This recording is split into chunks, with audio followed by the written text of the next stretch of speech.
If you want your videos to look smoother and more professional, adding a simple fade to black is one of the easiest upgrades you can make. In this video, I'll show you exactly how to create a fade to black in DaVinci Resolve 20. It only takes a few seconds, and once you know it, you'll use it all the time. Let's get into it. Start by opening your project and going to the Edit tab. This is where you'll be doing all your timeline work. Once you're here, find the clip you want to fade out. Most of the time, this will be at the end of your video, but you can use this anywhere. Now, look closely at the top right corner of your clip in the timeline. You'll see a small white handle. Click and drag that handle toward the left. As you drag, you'll notice a curve appear. That's your fade. The longer you drag, the slower and smoother the fade will be. A shorter drag creates a quicker fade.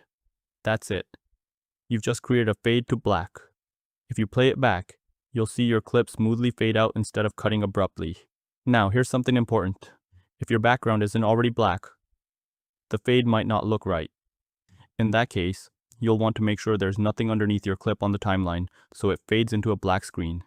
You can also do the same thing at the beginning of a clip. Just grab the top left corner and drag it to the right. That creates a fade from black instead of to black, and that's all there is to it. Quick, simple, and it instantly makes your edits feel more polished. If this helped you out, make sure to subscribe for more simple DaVinci Resolve tutorials just like this.